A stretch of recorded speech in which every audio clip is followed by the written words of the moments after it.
อันนี้เป็นพุ่มดอกไม้คุณลุงอ๋อยจะเอา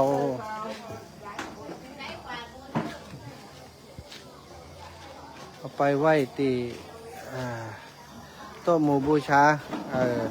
คนงามเปิงกับดอกบัวสาธุสาธุวันนี้ช่างทำดอกไม้จากลำปางคุณยายหอมจากสันติภาพงานถนัดคือตัดง่ายครับแม่ฮะบาสายันไปสมัครงานเป็นพันลงเป็นช่างนี่เก่งกูยังตีถนัดที่สุดคืออย่างตัดหญ้าตีเก่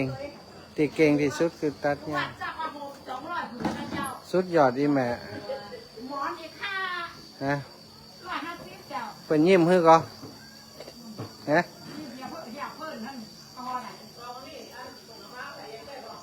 โอ้งามแม่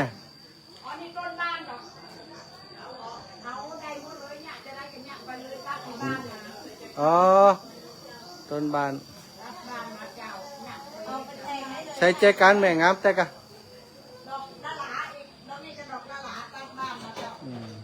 ไม่ใหญ่หอมจากสันติภาพอันนี้อย่างน้องพรมมินตากะไม่ใหญ่น้อยอียาสีน้องพรมมินตาไหนน้องพรมมินตาหันหน้ามาหน่อยเจ๊นี่เปิดนั้นมาช่วยทุกปีงานหลวงปู่หยุดการหยุดงานลางานมา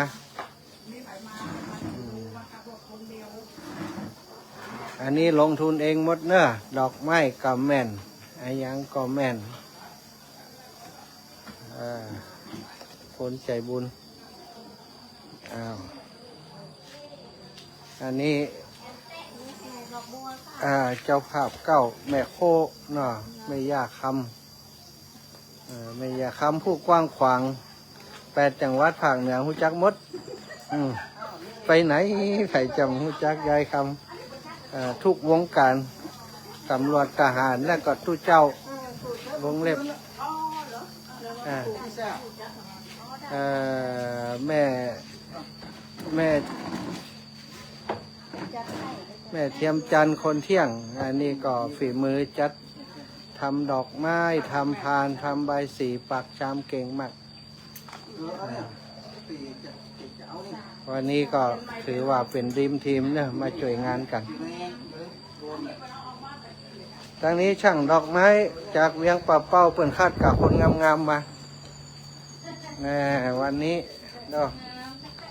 งามคัดกับคนงามมาดอกดอกกับงามคนของงามนี่คือฝีมือของช่างพื้นบ้านเขาช่วยงานกัน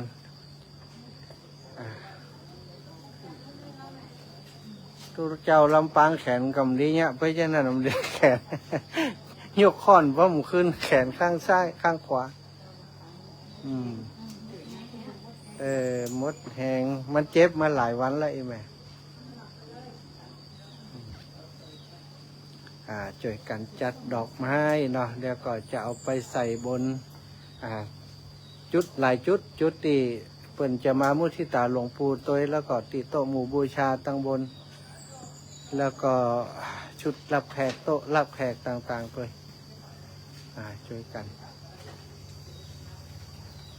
แต่เจ้านึกว่าดักปิงจ้ามีใครช่วยจัดดอกอินสั่งเขาเอาดอกมา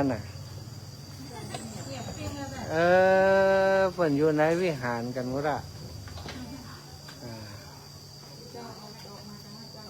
ใจ2,000ไปแม้ถ้าซื้ออันเชียงใหม่จะถูกกว่านี้หน่อยอันนี้ซื้อลำปางมันเหมือนกับมันเขาขายปีกแล้วเนี่ยถ้าเชียงใหม่เป็นแรงมันแต่นอกมันไม่ได้เข้าเชียงใหม่ก็เลยบอกมันต้องเข้าเอาลำปางตีรถไปเชียงใหม่กับเต่ากันนะฮะมันก็การรถแฮม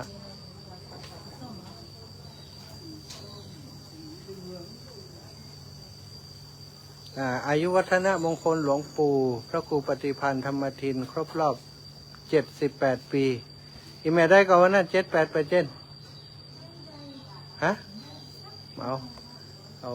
อินดูเนาะอันหลวงปู่พ ประชาสัมพันธ์ลงใน Facebook เขาก็ส่งไปให้เขาเนี่ย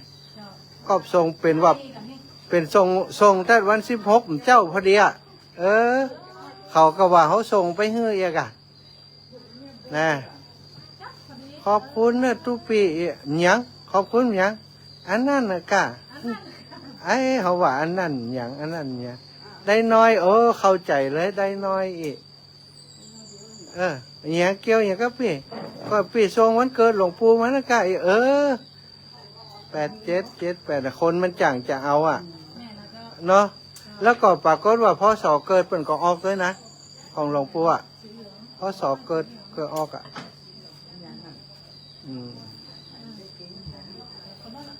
อันนี้ช่างจัดดอกไม้เรียบร้อยแล้วไปดูจุดอื่นๆแหมน้อยวันนี้ปาสถานมาพอคนที่อยู่ตั้งบ้านผูกมาเนอะเดี๋ยวจะปาไปพอสถานที่จุดอื่นวันผูกมันนั่นเป็นจังพ่อนแหละจะปาไปดูอันนี้คือผลงานติดเสร็จแล้วชุดหนึ่งละ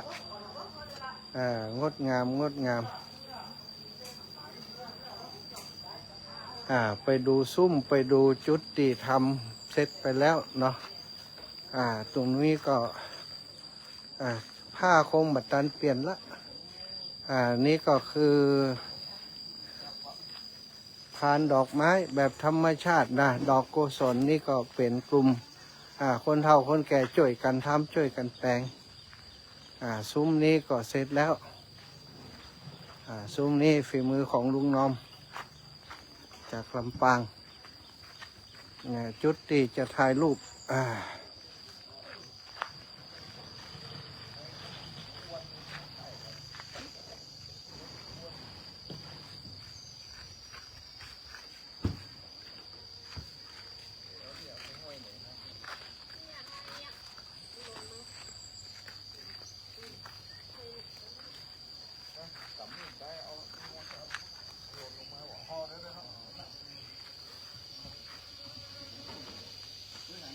เอาห้อยกู่กันบอกกู่ตั้งใด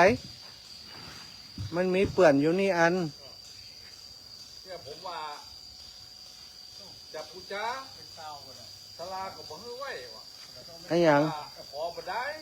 อยู่ก้าเนาะไอ้หยัง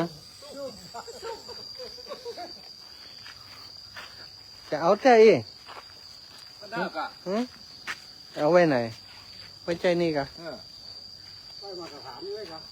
บางตัวซื้อก็เจ้าให้จ้ะฮะบังเวลาถ่ายมันจะงามหันมาละ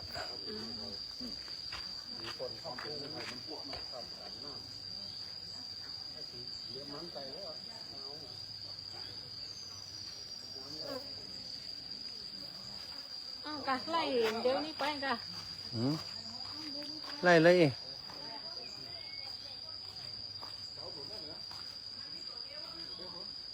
ไปไม่เศร้าก่อนนะไปไม่เศร้าผมได้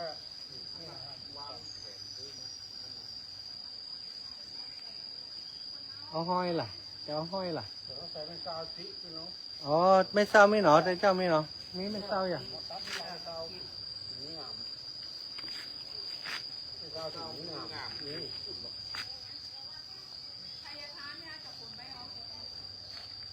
เอาไปไว้ในวิหารก็ว่าเอาไปตอนเจ้า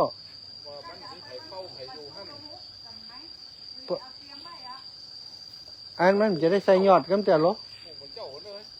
ฮะเอาไปเลยหรือว่าเอาไว้ผุ่มเจ้าทุกปีทายทานเอาไปเลยก่อโอเคเจ้าภาพเปิดหู้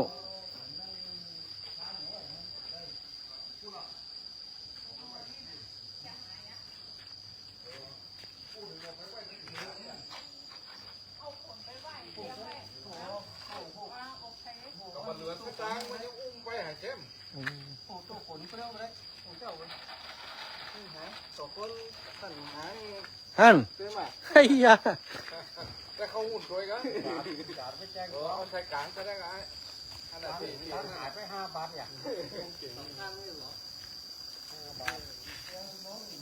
ฮะโอ้ มันยาวมั้งอ่ะไฟมัน ตามเปตามครับตามเอาสายขึ้นหนูหน่อยจับเชือก ตอกเสียกขึ้นแล้วแต่หน่อย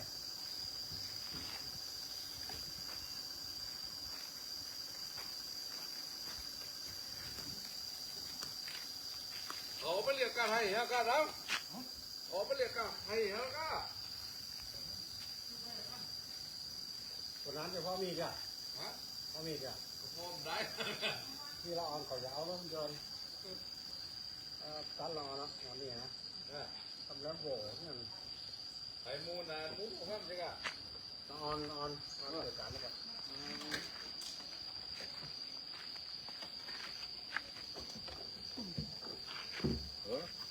ง่ายเป็นอย่างครับหมอ อันนี้มันเป็นต้องใช้เส้นเดียวอันนี้ใส่ติดตามขึ้นบน อันนี้วิอันได้ก๊อกนี่ได้ก๊อกเชือกมัน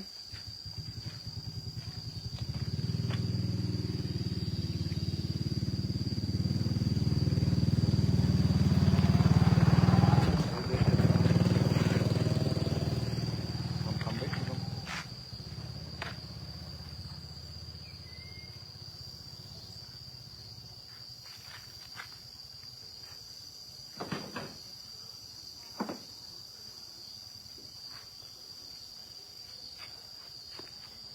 ใส่ไหนครับ ไม่นั่นหรอกเอาหัวที่5 นาทีคือเล็กกล้องอะท่าน เรื่องร้าน ครับ ร้านตัดไทย ได้ระดับมันอยู่กันเนาะยังต่ำไปน้อยอยู่กัน เฮ้ยเป็นยัง เนาะ เป็นยังเพราะตั้งเพศเจ็บมันสูง ครับ พอตัดเจียมได้ต้องพอระดับตรงนี้ มันเป็นไก่อย่างเดียวแบบได้เอามาทั้งเหนือบางตุ้ม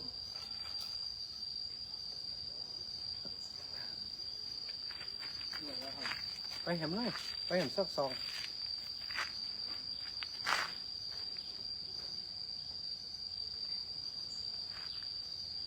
ถูไปเลยถูไปเลย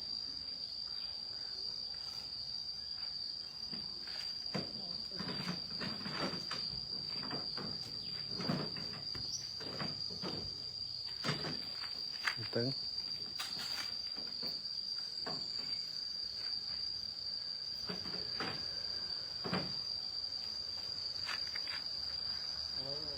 โอเค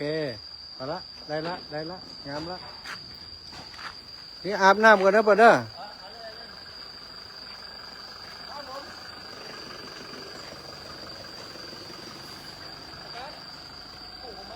โอ้เมื่อ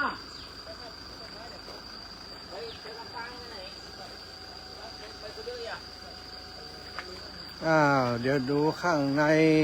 เป็นยังไงบ้างอ่า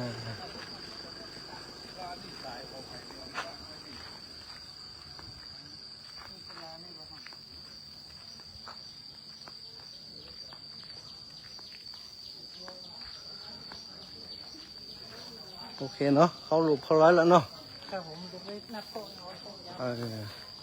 อ้าวสถานที่พร้อมรอต้อนรับญาติโยมอย่างเดียวแล้วอ้าวไม่ยากเกียงคำไม่ยากเกียงคำสุภามูลใช่แม่เหรอใช่เหรอโอ้เจ้าแม่เสร็จละเสร็จส่วนหนึ่งละอันนี้คือประดับตกแต่งแล้วโอ้โหช่างดอกไม้นี่เบื้องหลังคนความสำเร็จนี่เสื้อสีแดงเนี่ยนี่สุดยอดนี่แม่เพ้อดอกกุศลเวียงป่าเป้าเสียงมดไอ้ดอกนี่ซุ่มดอกกุศล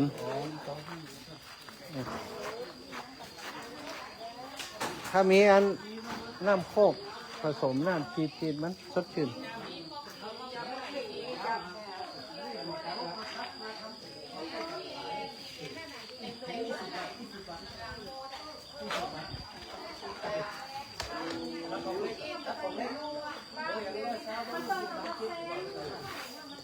อันนี้เจ้าหลวงพ่อเจ้าคณะอำเภอแม่เจดีย์เจ้าคณะอำเภอแม่เจดีย์2เจ้าคณะอำเภอแม่เจดีย์2บอกว่าที่อย่างได้เป็นไปแล้วอ่ะบวชไปหลายคนแล้วอาจารย์เปิ้นท่านเจ้าคุณวัดไร่ขิงอ่ะอาจารย์เปิ้นอ่ะอาจารย์สอบเปิ้นอ่ะ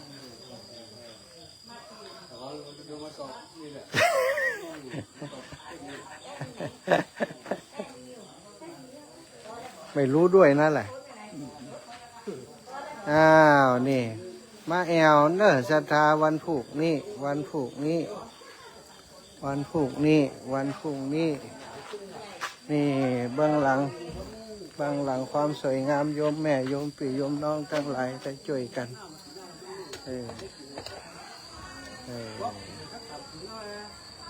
จึงปักจึงแปลงแล้วก็มาปักดูวิหารหน่อย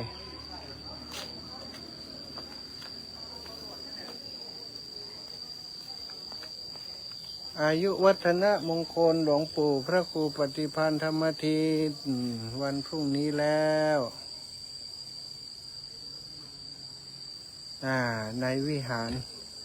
ตอนนี้ได้กะเกียมเตรียมดาเรียบร้อยเนอะศรัทธาญาติโยมนี่คือส่วนของก้างจืบจัตตาเนี่ยกลุ่มแล้วละเสร็จละก้างสืบจัตตา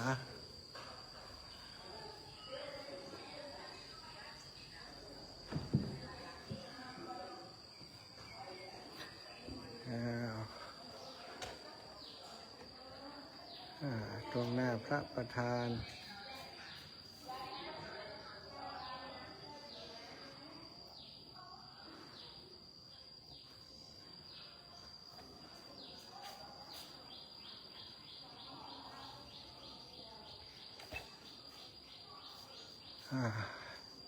เตรียมพร้อมสำหรับการทำบุญอายุวัฒนมงคลในวันพรุ่งนี้ที่วัดพระธาตุจอมพอวัดอรัญญวิเวกคีรีพระธาตุจอมพอ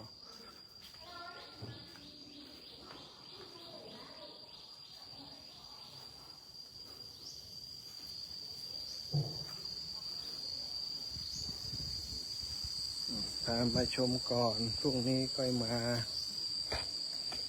พรุ่งนี้มากันได้ถอยมาได้ก็แม่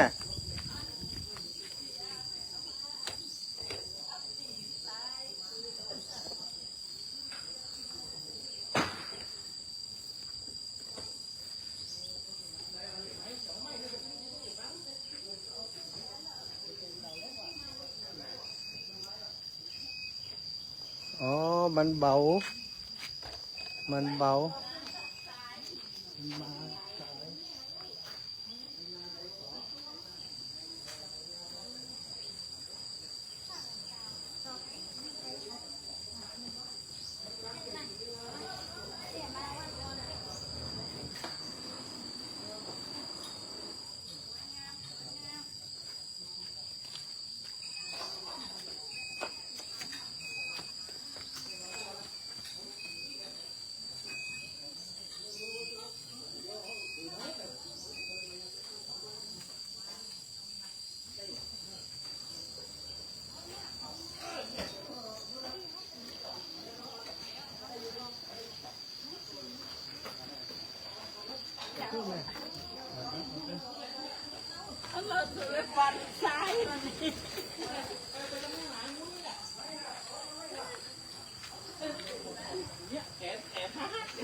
เอาละอันนี้เสร็จเรียบร้อย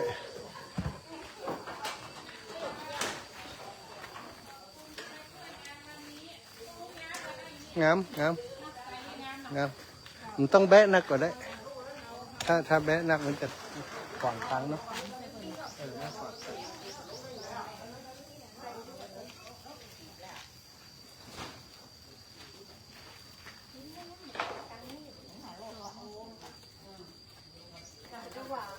ประมาณนี้ก็ได้แล้ว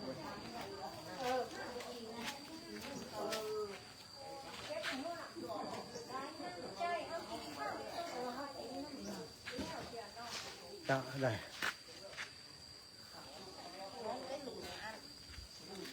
โอเค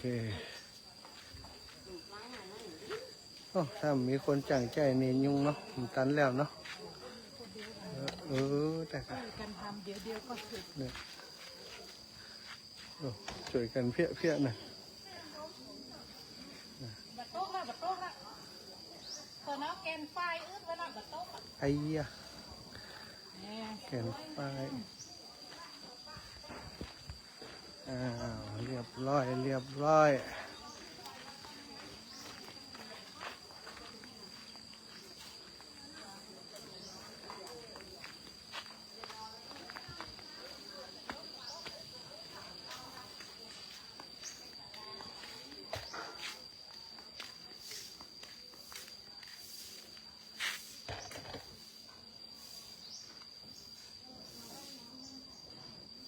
ถ้าอันตีอันห่มผ้าน่ะเนาะ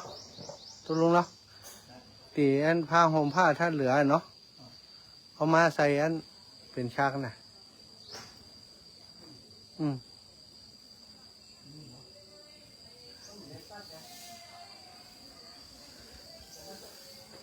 เป็นนักกะ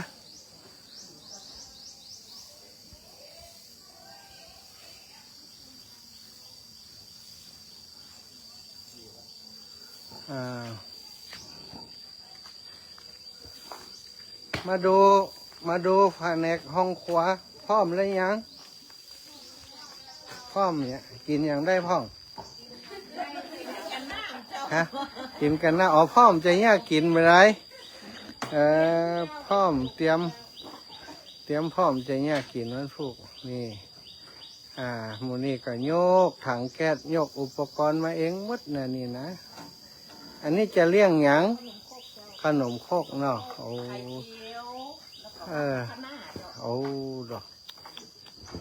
เอาอันแหลกกันเนาะทั้งปุ่นจะเอาอันนี้มานะซาลาเปานะซาลาเปาลำปางเด้ออันผูกลำปางจะเอาซาลาเปาผลไม้มาเมืองฝางจะเอาข้าวซอยมาสั่งข้าวซอยมา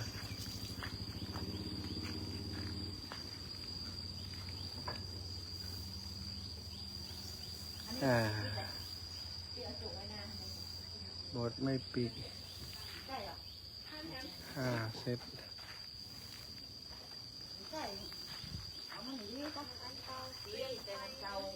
แล้วเป็นสายไหมเอามาตกมาห้องครัวพี่เอาอยู่ได้เอามาบ้างกัน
อันนี้คือสถานที่เตรียมพร้อมต้อนรับกับญาติโยมที่จะเดินทางมาเนอวันนี้ก็ได้นำซุ้มนะที่ได้ทำเพื่อจะใจในการช่วยงานครูบาอาจารย์เนาะวันก่อนแม่เอาซุ้มนี้ไปช่วยที่วัดศรีภูมิมานะสหายธรรมของหลวงปู่หลวงป่อพระครูอุดมศิริทัศน์วัดศรีภูมิมาก็78เหมือนกันวันพรุ่งนี้ก็จะมาวันนี้ก็เอาซุ้มที่ได้ทำพุ่นนะเอายกมาติดตั้งให้กับหลวงปู่ที่นี่แล้วก็ตรงนี้สถานที่สำหรับศรัทธาญาติโยมมาถึงอยากจะถ่ายรูปก็จะได้ถ่ายรูปตรงนี้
สวัสดีคุณ